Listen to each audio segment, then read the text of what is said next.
Okay, we're going to go ahead and get started. Thank you so much for joining us this afternoon. My name is Kelly Elliott, and I am the Director of Regional Engagement for the University of Oregon. This webinar is one of many ways in which the university is virtually engaging with our DUC community. For future events, please visit uoalumni.com. A few housekeeping items. Everyone has been muted upon entry. We'll use the chat box to share resources and links throughout the presentation, and you can use it to chat with attendees. If you have a question at any time during the presentation, type your question into the Q&A box and we'll get to those at the end of the webinar. And if you have any technical issues, please send a chat message to Lauren Barkley, our host. A recording of this webinar will be available on the Alumni Association's YouTube channel in the next few days. And now we'll get started with today's webinar. We are delighted to have Regina Lawrence and Seth Lewis join us today. They will discuss why trust in the media has declined over time and how journalists can respond.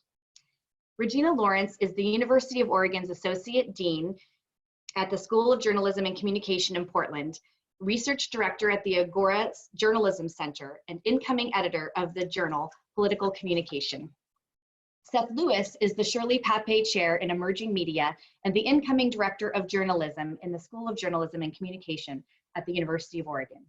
This academic year, he is on research leave as a visiting fellow with the Reuters Institute for the Study of Journalism at the University of Oxford. Please join me in welcoming Regina and Seth as they discuss journalism's crisis of trust. Thank you, Kelly. We're really delighted to be here today and to have a chance to talk with all of you. And as we get started, we thought it would be kind of fun and interesting to let you all respond to the same poll that has often been cited when we talk about the decline of trust in journalism. And so Lauren's going to post the wording of a Gallup poll that you can respond to right now in real time, and we can compare how this group lines up against the national trends.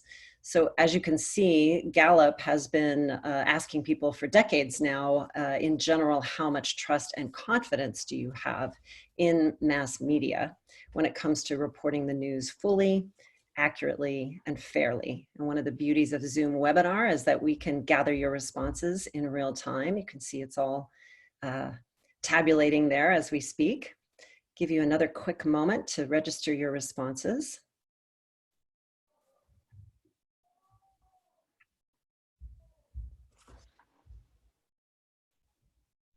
Looks like it's settling in.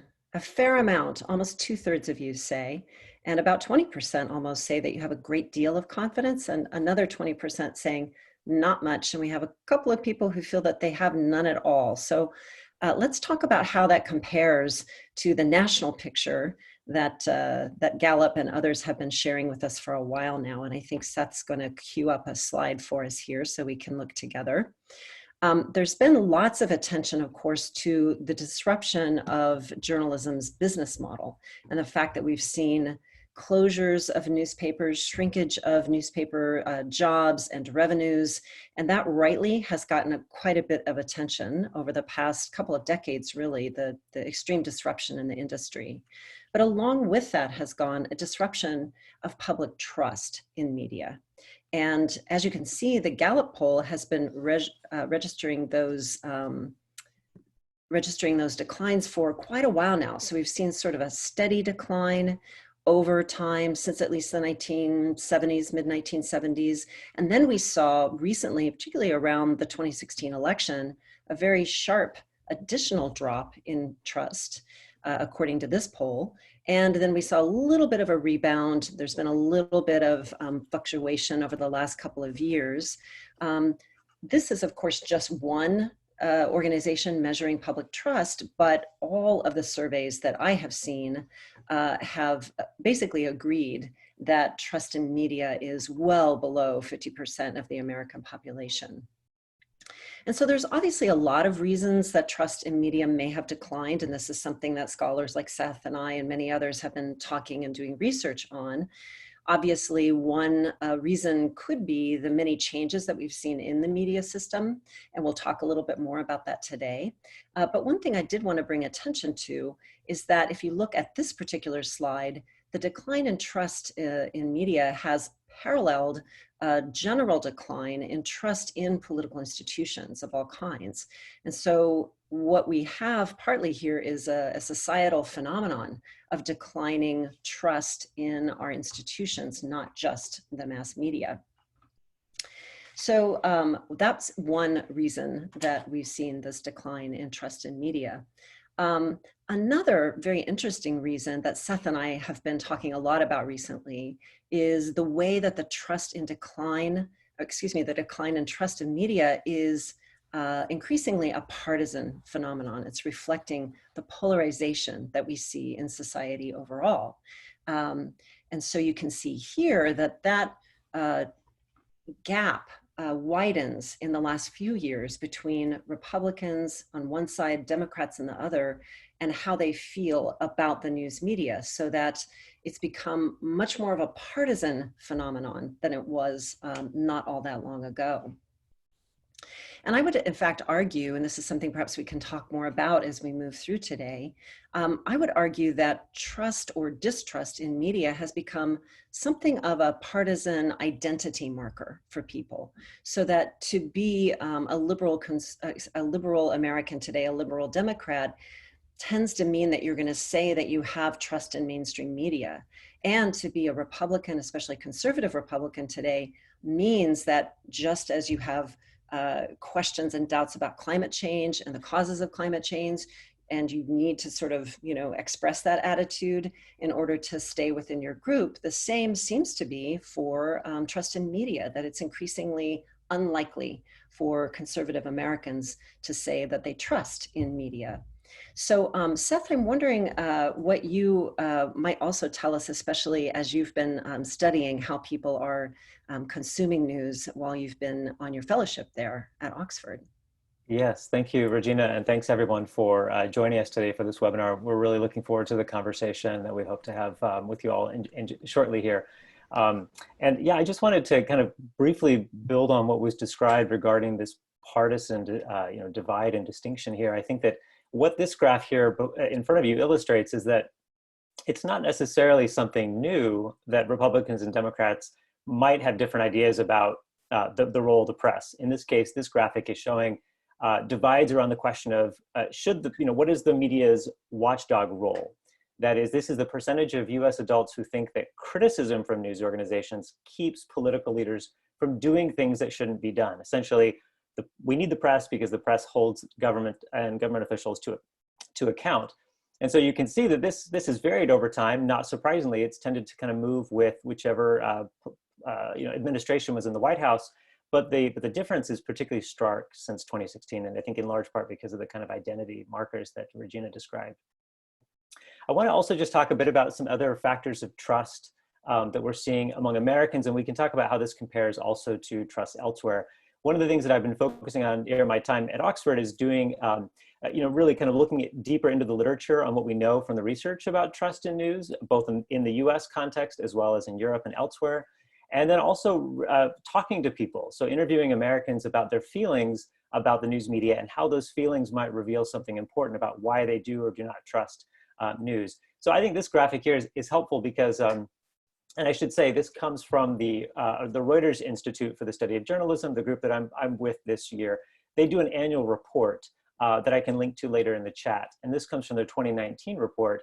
And what they show here is that overall, 32% of Americans express that they can trust in news, but that puts the US as 32nd out of 38 countries that were surveyed in this global sample. So it puts the US on the lower end. But it's interesting to look at different types of trust and how trust may vary according to platform.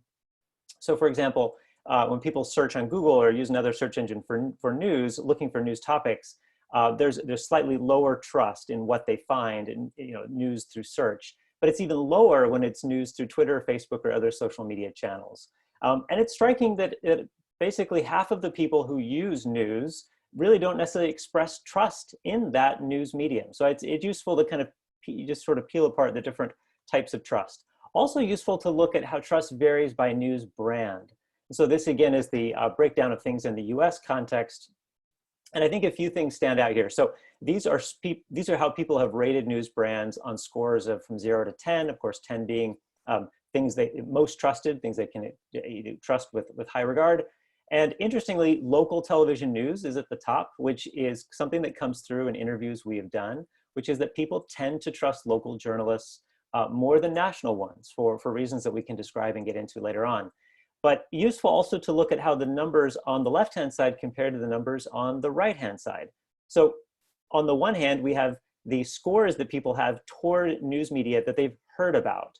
And then on the right-hand side, we have those scores based on what people actually use. So as an example, if you look at NPR News with the third one down, essentially it has a score of 6, which puts it on the higher kind of end of the scale. But that number actually gets even higher if you look at the people who actually use NPR News. And then similarly, I mean, you see with Breitbart, another kind of dynamic of some differentiation, a bigger difference here, right? That Breitbart, most people tend to, on average, not have a lot of trust in, but among the people who actually use Breitbart, there is a higher degree of trust.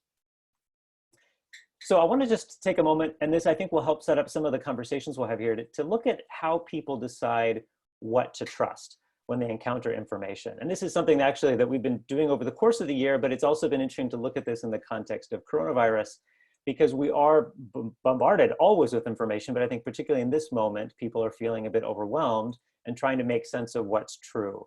And it's been interesting and useful to talk to people to kind of get a feel for how are they making those determinations about what they can or cannot trust.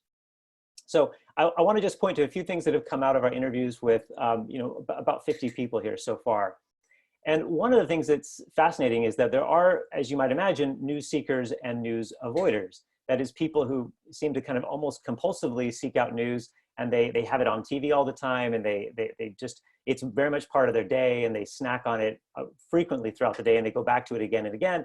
And there are others who deliberately seek to avoid news, who find it off-putting and depressing and just something they don't want to pay attention to. And there are different reasons for these things. What's fascinating, though, is that in some cases, it's not a matter of just saying that, oh, well, the people who use news a lot must trust it a lot, and the people who avoid it must not trust it. There are much more complicated things going on here. We found that in some cases, people who watch a lot of news, who read a lot of news, actually are very skeptical. And maybe over time, they've honed a sort of kind of critical eye that they bring to the news. And so they may not actually trust it all that much, even though they find it intriguing or compelling or entertaining. By contrast, some people who avoid the news, it may be for more kind of emotional or mental health reasons, but they tend to say that what is in the news, they trust when they see it. They just don't happen to look at it very often. Another interesting dynamic here is one that where people talk about they want just the facts. They're very frustrated that they can't get just the facts separated from opinion. In their minds, a lot of the big problem with journalism is that there's too much bias. And I'm sure this is a term that often comes up, perhaps in conversations you've had. Certainly is a term that comes up frequently in these interviews, is that people feel the news is irredeemably biased. Now, we can talk about what are the possible solutions for this, but I think what is interesting is there's this tension around people wanting just the facts, feeling as though they can't get away from the bias. And often that leads to the third point there, which is a kind of nostalgia for an era of journalism that they feel has somehow left the American scene, that it's a bygone era of more fact and neutral and objective oriented journalism. So what do people do? Well, in some cases, they describe feeling that they need to fact check the news for themselves. Some people describe going to great lengths of searching online or looking for documents to actually verify what has been said. And then they have their own sort of routines and rituals they go through to try to determine what is true. And many people have high confidence in themselves that they can tell fact from fiction, which I think is important because we do all feel, I think, a bit bombarded and sometimes bewildered by the information landscape. What we found fascinating is how often people, though, feel very much in control and capable of being able to find out for themselves what they believe to be true. So, I think, Regina, one thing we haven't talked about so much thus far is the question of misinformation or disinformation and kind of where that fits into the current information landscape and then how that factors into what people trust. Any thoughts on that? Sorry about that. I do think that that's really an important consideration, especially as we look at the recent sharper declines in trust in media. There's a couple of reasons that we've seen that we encounter more mis and disinformation and that we hear more about it these days. Obviously, one big reason is the rise of social media, which has enabled sharing, and it's enabled what we call virality of all kinds of misinformation. Great recent example would be the so-called plandemic video that you've probably heard about a lot, if not encountered personally over the last couple of weeks. And also along with that, we've seen a significant increase in coordinated campaigns of misinformation and disinformation. There's a whole area of scholarship on this now. And it's important to realize that some of those coordinated campaigns are designed exactly to sow this kind of confusion, this kind of mistrust in institutions in general and media in particular. They're really often designed to disrupt democratic processes and institutions themselves. And so with that rise of this very complex media environment that we have today that has generous amounts of mis and disinformation in it mixed in, of course, the public seems to lack a reliable system for navigating that complex environment. That's one reason I think that your research that you're doing, Seth, is so interesting and so important. But along with that, importantly, disinformation and distrust in the media seem to be closely connected and create kind of a reinforcing feedback loop, because the research has indicated that for people who mistrust the media, those are the people who are more likely to go out and seek out alternative sources of information beyond mainstream media, beyond traditional journalism. And at the same time, as we've said, those coordinated misinformation campaigns then sow distrust in media. So they're sowing distrust in media, which is driving more people away from traditional media, kind of a perfect problematic feedback loop. So I do think that that's one thing that's happening. Do you have any further observations about that, Seth? Yes, I do. I'm actually going to interject because I forgot we had additional question we wanted to pose to the group on this in this very vein. So Lauren has a question to put forward to you as a group here with regard to what sorts of things do you look for when you decide what you can trust in the news media? So you'll find that question in the chat there. And I think it could be something that, for further discussion later on. I think that this is one of the interesting kinds of dynamics that we tried to explore in our interviews, was really to get a sense for what are the kinds of signals that people look for? How do they tell what they believe to be fact relative to fiction? What I find interesting is often people do tend to talk about, again, they say they want the facts, and then we try to better understand, well, what does it mean to get a fact? Or what does it mean to identify something as factual? And although people do have different ideas about what constitutes a fact, they often come back to many of the things that we see in the news media, such as statements from government officials or some sort of research studies, or they might refer to scientific findings or other things that I think many people would agree on to be kind of factual. Perhaps the larger question is how the types of interpretations we bring to those facts. I think one of the interesting things that we found in our research is that when people feel like they need to go verify information, and I think this goes back to your point, Regina, they feel a sense of, I need to go out there and I need to find this for myself. And that kind of digging can lead a number of different places. One of those might be a more kind of conspiracy theory rabbit hole, and another might lead to some very legitimate, useful, helpful sources. And so just the fact of searching itself may not be problematic, but of course people can go in different directions and then come to very different sorts of conclusions, which I think ends up reflecting how the place from which they begin, right? The kind of the priors they bring to their news experience end up determining a lot about how they see the news and then what they end up doing to try to verify or better understand it. Oh, you're still muted. I did it again. That's a good observation, and I might just interject at least a quick observation or question here, Seth, because I know that algorithms are something that you've paid a lot of attention to in your research. And the fact that people rely on search, and we know that this is a common pattern of how people navigate the information environment, is to say, well, I'll just Google it if I need to know what's really true or what's really happening. And yet that brings in the role of platforms and algorithms in determining what people are going to actually see when they search. So is there any connection there, between search Right. and platforms, algorithms, and trust in media? Yeah, absolutely. Well, I think one quick observation is that if you go back to the chart I showed you earlier, on balance, people tend to have lower trust in search, and I should say lower trust in news they find through search, and lower trust in news they find through social platforms.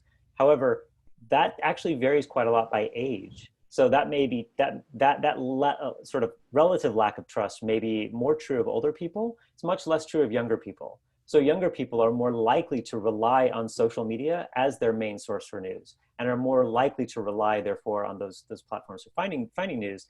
And I think, so I've done a little bit of research on how different types of groups, in terms of Republican, Democrat, different parts of the country, may find different types of news on Google News or Google Search, for example. So when we ask people, at the same moment in time, you can ask a set of people around the country to search for similar topics, and then to report back the links that they get. And I think one interesting finding that comes out of that is that for the most part, people are recommended the same thing. So although Google has, a seemingly endless supply of information about your preferences and habits in terms of your Gmail activities and your previous searches, on balance, when it comes to news and information, Google seems to be giving most people, most cases, the similar, sort of a similar information diet.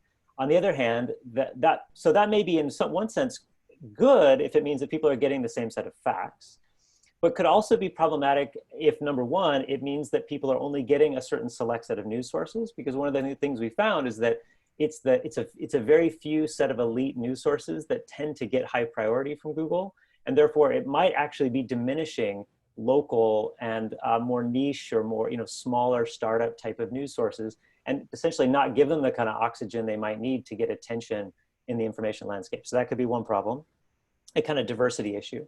I think the other problem could be, to your point, Regina, just the question of like, what is the algorithm actually prioritizing and privileging when it gives us those results? So again, we might be happy to some degree that it's giving us mainstream news, but what else is being left out in the process, or what sort of determinations and decisions are behind that? And that part is much more black boxed. Right.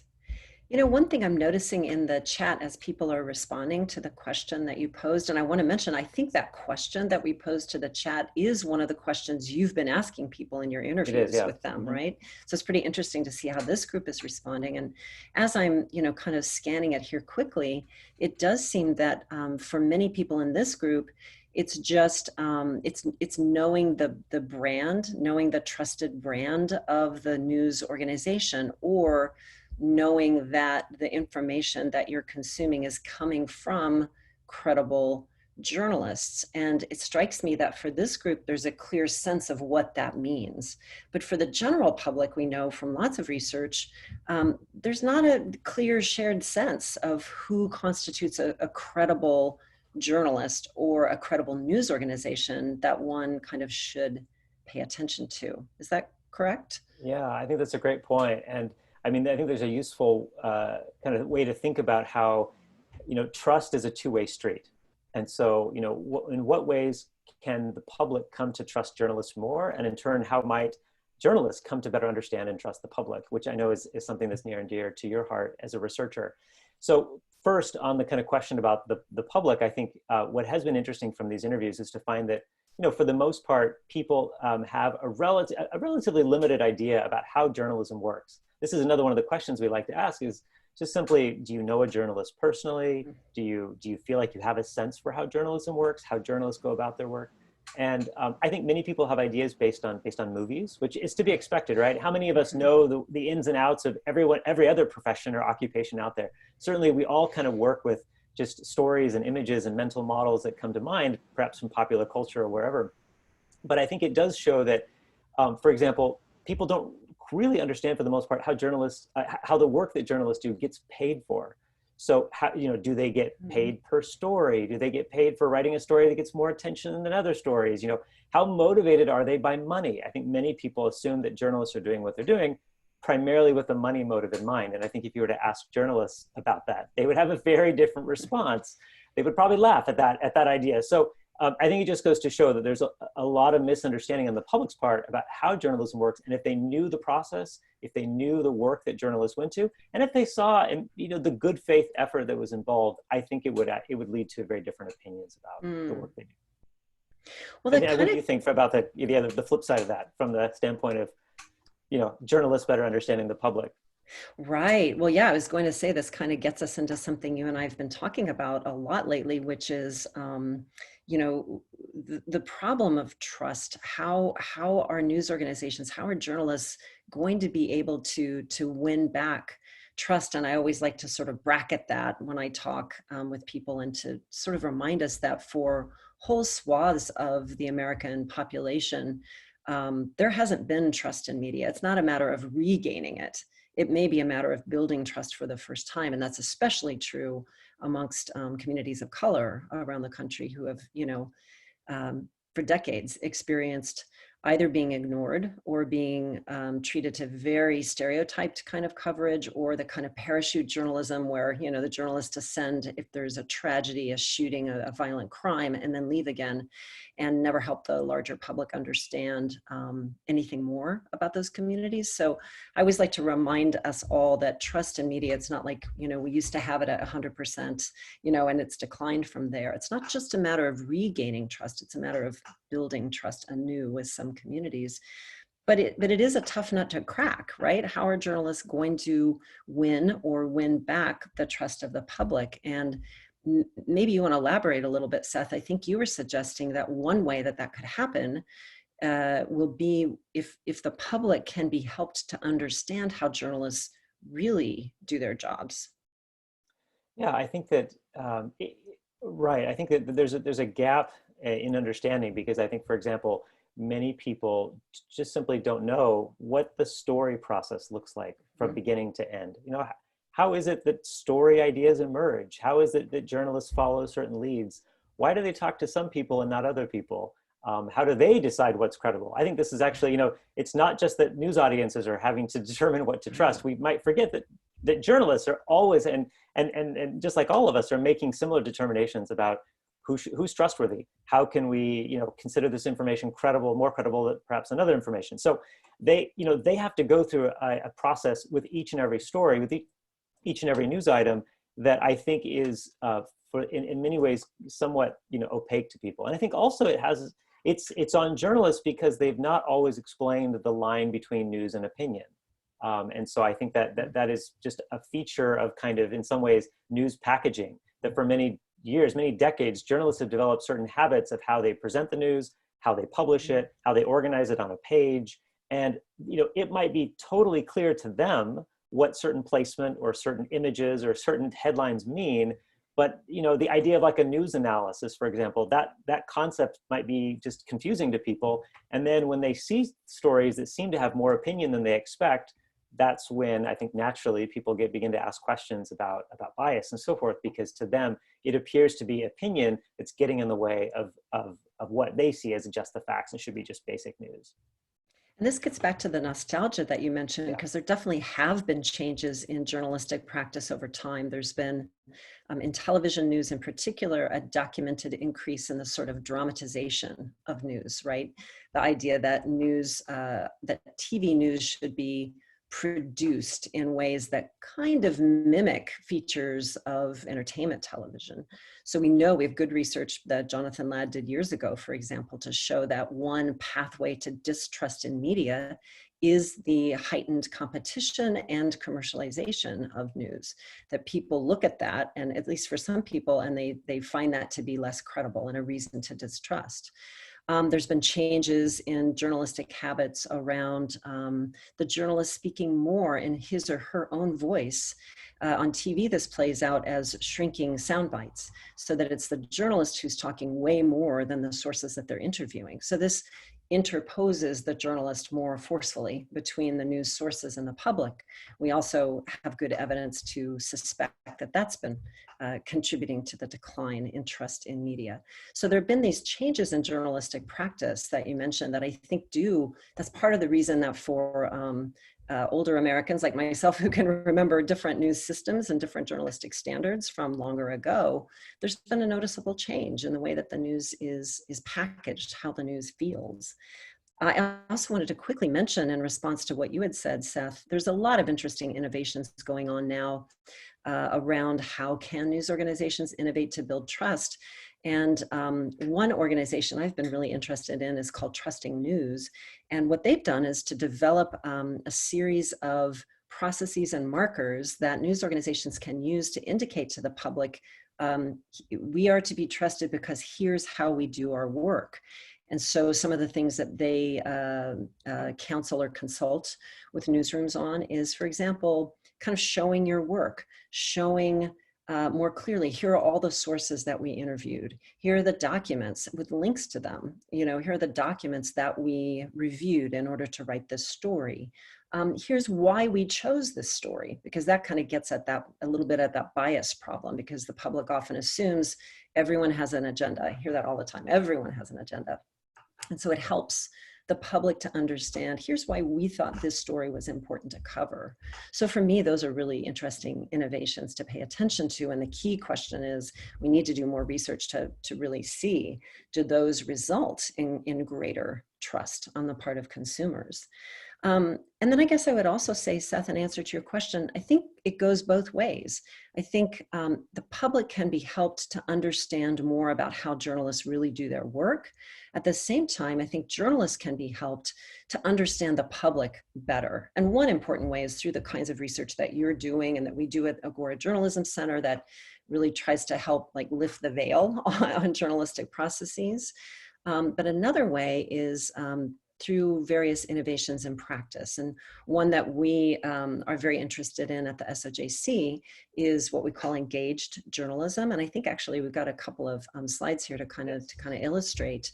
So one company that's got a lot of attention in the last few years is called Hearken. Some of you may be familiar with it. I just offer it as kind of an illustration of an approach that tries to bring the public much more directly into the process of creating the news agenda. In other words, helping journalists to listen more closely to the communities that they serve to find out, what do they want to know about? What are they curious about? And they've had some really interesting success with this innovation.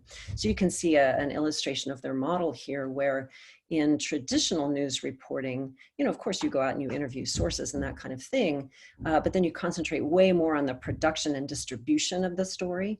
Whereas in a Hearken type model, you're paying a lot of attention at the front end, talking with people, listening to people in your community, and also using online tools to let the public submit story ideas, socially vote up or down on those story ideas, and even to do things like ride along with reporters when they're reporting on the story that you've suggested or voted on.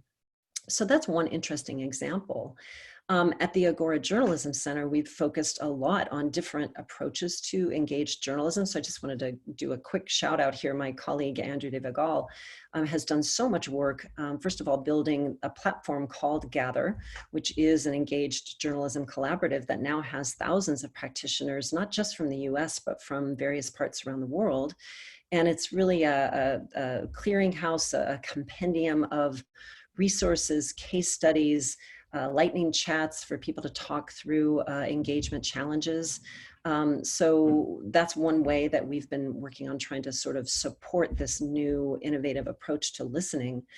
There's also a podcast that Andrew's produced with students in our multimedia journalism program over the last couple of years called Listeners, which brings the skill of listening to the forefront by interviewing and talking with people who listen for a living, not just journalists, but people from a wide variety of professions.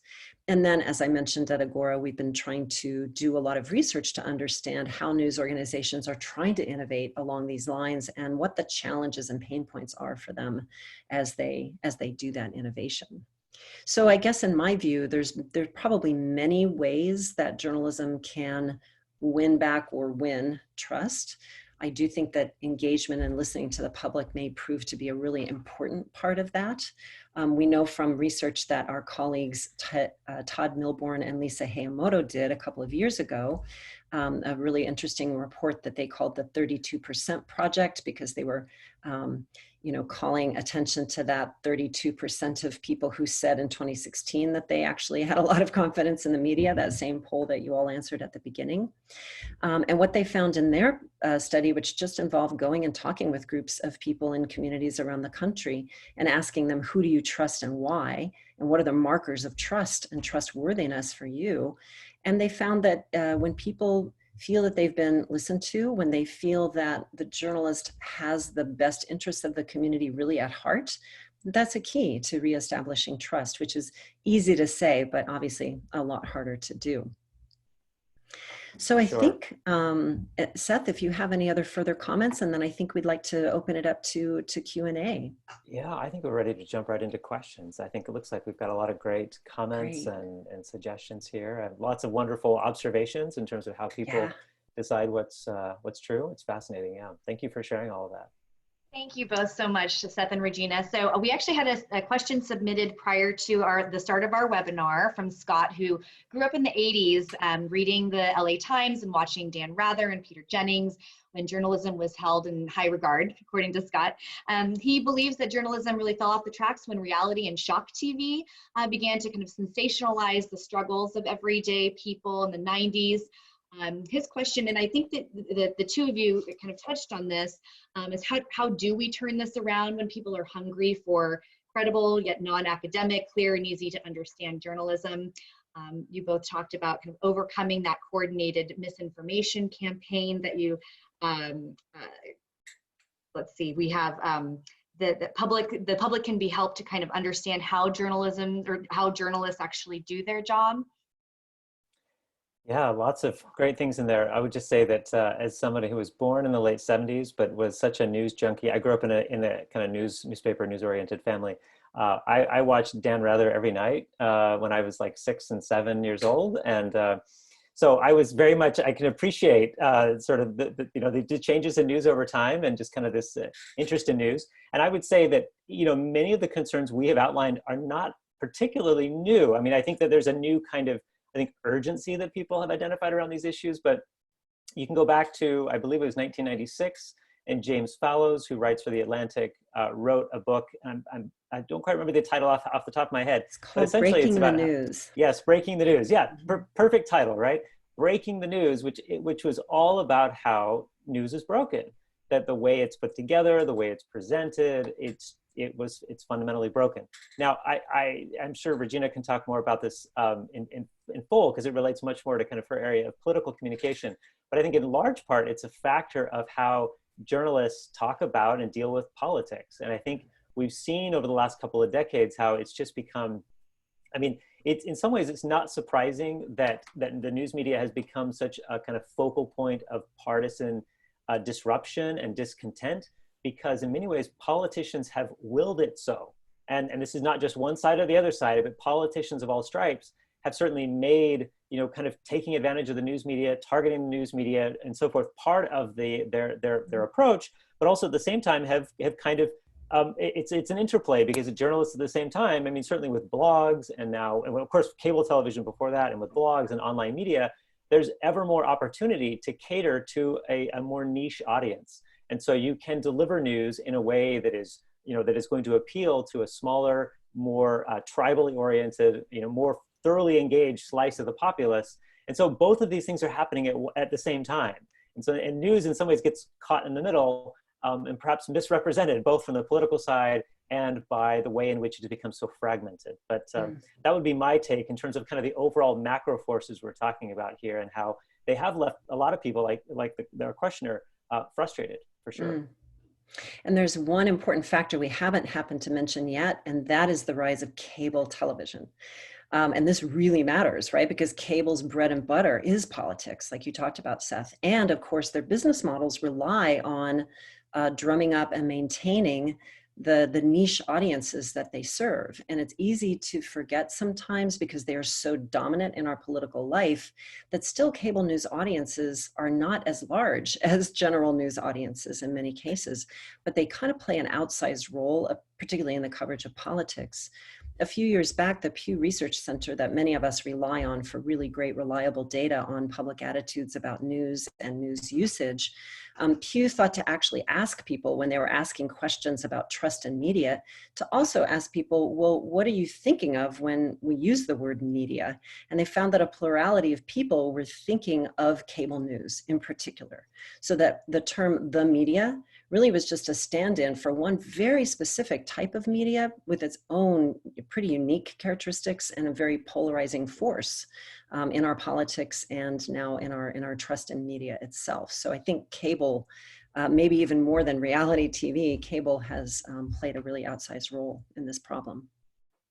Yeah, I would just say hugely so. I would 100% agree. And certainly in the interviews we've had with people, I mean, when they talk about news, CNN and Fox News, MSNBC, these are the things that are most salient in their mind. And I think then it kind of serves as a sort of stand-in for all of journalism. And therefore, you know, CNN and Fox News, I mean, they're not representative of all of journalism. And yet for many people in many circumstances, that is what they think of. And therefore they kind of build their judgments around that in very, yeah, go ahead. Can I just ask one quick question? Because I noticed that we had this question that I think might have been posted to the chat. It goes back to the slide that you showed earlier about news brand, Seth. Sure. And I think the question was, did Reuters provide any data on people's attitudes about local newspapers? So they highlighted local television and trust in that. What do we know about trust in local newspapers? Yeah, let's see. I can pull that back up again. Oops, hold on. And share that in case you want it as a reference point. So that is a great question. And the short answer is, I don't know. I will link to in the chat to the full report. It's several hundred pages, but it's quite a long report. They have a breakdown country by country, and this was in the US section. My suspicion is that they probably, they either left it out for reasons I'm not totally sure, or they had it in there and it might have been, let's say, you know, 4.5 on the scale. And so therefore, because almost undoubtedly there would have been news organizations that didn't end up making this cut. This is probably a truncated version of all the different news brands that were mentioned. But that's a good question. I would presume that the data is pretty clear that local journalism tends to be more trusted. Yeah. So for example, even people who in surveys and interviews will say, I hate the news media, I don't like journalists, and they're thinking of CNN or Fox News, et cetera. When you ask them about their local newspaper or their local television station they like to watch every night at 10 o'clock, they express often high confidence. And you ask them, well, why? And they often talk about it as, well, those people, they speak in ways that connect with me, right? They understand me, they know my community. So there's a certain kind of connection to locality. I mean, we did find in some of our interviews that some people express less trust, but that is definitely in the minority. For the most part, local is more trusted than national. And Seth, I wonder, I think somebody made a mention of this in the chat box about kind of the bigger kind of network news providing more of analysis than just reporting the data, reporting the facts. And so I wonder if that local news station that is just delivering content isn't necessarily kind of talking about and around it and spending too much time with the analysis of what they're reporting on. Yeah, that could be part of it. I mean, I think it's if you think about like a 30-minute local newscast, they actually spend relatively little time on politics and definitely relatively little time on national politics, but also perhaps even local politics. And so by steering clear of some of those stories that are probably more hot button, they might then have just simply more traction with people because it's more about news. It's more about like local news and weather and sports and that there's usually end with a good news, feel good kind of story. So it often, speaks to people in ways that perhaps just is, a little more warm and friendly than what they might see from national news media. And there's another interesting data point there that I would call attention to, a really great study that came out a couple of years ago that showed that that studied what happens in communities where the local newspaper goes away. And one pattern that they looked at is how does that affect then civic engagement, like voting patterns, for example, and how does it sort of affect the community? And not only did it show that closure of a local news source can lead to lower voting rates, but also that what fills in that gap then is national news. So lacking a good local news source, people will go to the national news, and that national news is more polarized and polarizing. And then you see levels of polarization within that community inch up as well. So we're getting a couple of questions in both the chat and the Q&A about if the two of you can maybe comment on the influence of the president and his comments like fake news and enemy of the people. Absolutely, something that I've certainly been thinking about a lot and looking a lot in my research. It's such a complicated thing, actually, because as we've been talking about here, the roots of distrust in media go way back. They're deep. But what has happened in particular with the rise of populism of all kinds and sort of a Trumpian populism here in the US is that attacks on the media become a key political strategy, so that it's really continually a showdown or a staged showdown between the president and the media. So rather than confrontations with Congress being the key story that's playing out, or confrontations with the other party, it's really confrontations with the media. And this, he's obviously perfected the art of mobilizing and sustaining kind of, high alert among his followers and supporters with ongoing attacks on the media, which have made it really problematic. And I know, complex for journalists to navigate, because now they have the sense that the White House itself is actively inflaming this idea that journalists are not to be trusted, and doing that on a daily basis. That's really increased the stakes, obviously, for how journalists navigate covering politics these days. Okay, we have another question here. How has media consolidation and corporatization impacted trust? Seth, I'll take a quick shot at this and Sure. then let you fill in with more observations. One thing I would just note, I mentioned a few minutes ago a book by Jonathan Ladd, a political scientist who wrote a book called Why Americans Hate the Media. I just and this posted came it out in the chat. Oh, good, thank you. And this came out a while ago, and its findings still seem to hold up. So I mentioned that he found that commercialization of the news and increasing economic competition in the news industry created a kind of direct pathway to decreasing trust in media. I'll also quickly mention, apropos of the last question, that he found another pathway, which is elite criticism of media. So he found a direct result. When elites criticize the media and do so repeatedly, that also creates its own distrust in the media, which I think is interesting, because on the one hand, the commercialization problem is something that people experience directly. Right? They sense that the media, some sectors of media, have become more commercialized, more dramatized, more sensationalized, and that leads for some people to kind of want to disengage from that news. But the elite criticism model doesn't rely on people actually consuming news themselves at all. It's reputational, right? It's don't even bother to go listen to those media sources because they're not trustworthy. And that to me is particularly pernicious. Yeah, I think that was very well said. I don't know that there's much more to say than that. I think I mean, just to go back briefly to this idea of local versus national, right? To the extent that there has been consolidation of ownership, you would expect, I mean, wouldn't be surprising to find that there's a kind of then, to the extent that more and more news organizations are owned by the same entity, they're likely to have less and less kind of local stewardship or kind of local orientation and flavor to them.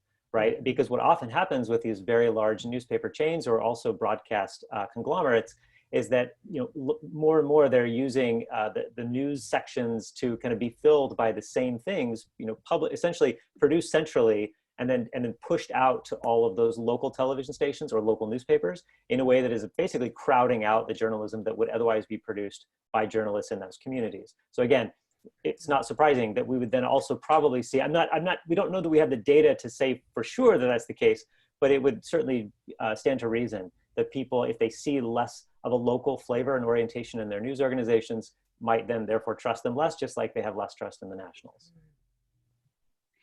So Bonnie is asking, is there evidence that the lowering of advertising standards to allow false claims, such as miracle water, has enhanced the distrust of reporting in general?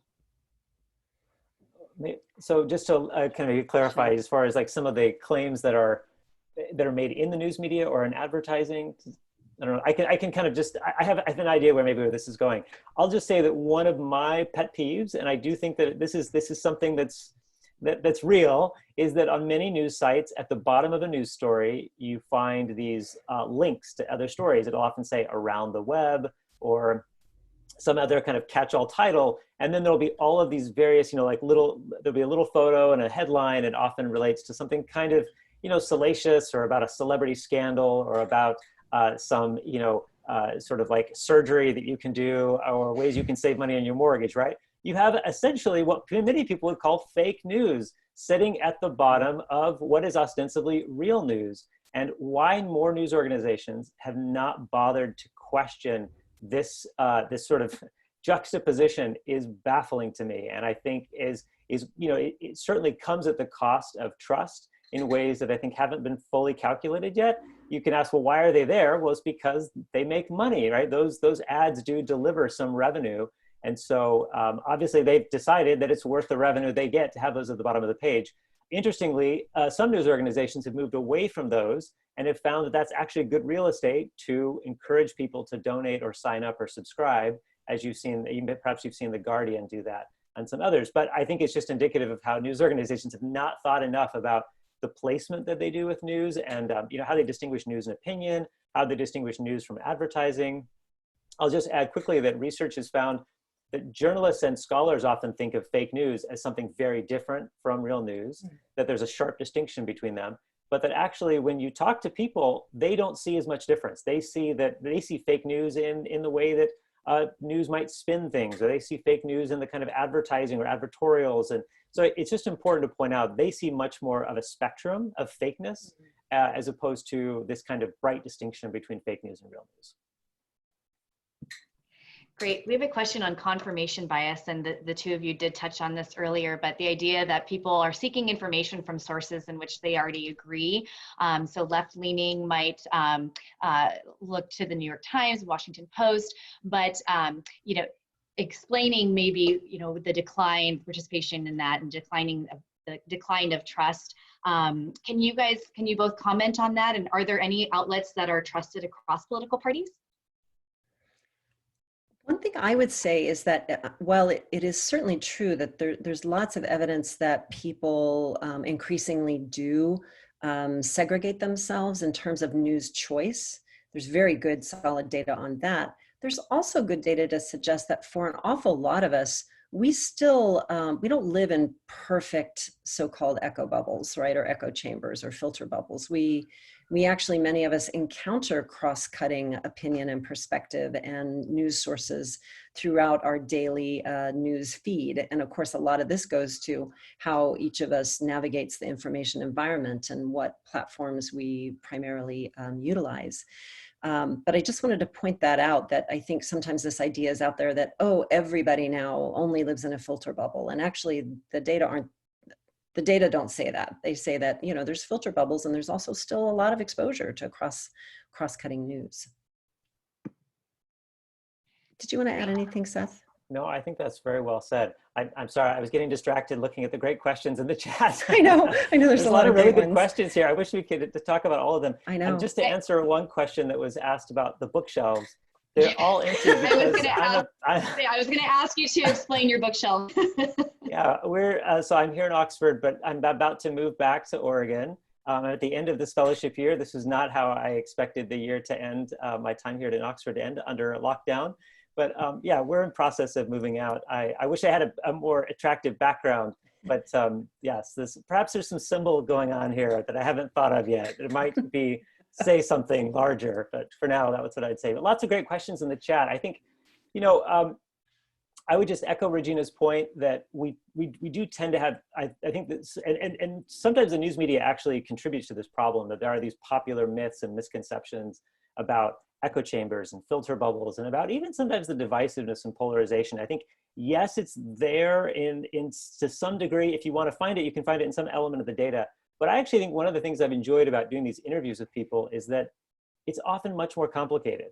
And if you really take time to listen and talk to people, you just find stories and you find ways of interpreting the world that are very fascinating. And I think that if, I know other people have said this and it sounds perhaps cliche, but I think if there were much more conversation where parties were meeting each other in good faith with an effort to understand and engage and really try to figure things out, I think we'd see a lot of productive things happen, certainly in the realm of journalists and audiences, certainly across political divides.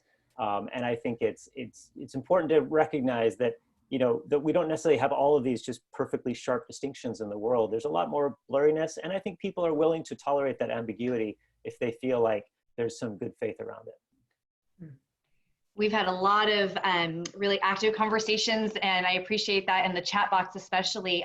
One of the comments made, which I find particularly interesting, having a middle schooler myself, is the comment on looking for some kind of media literacy program throughout our K-12 schools.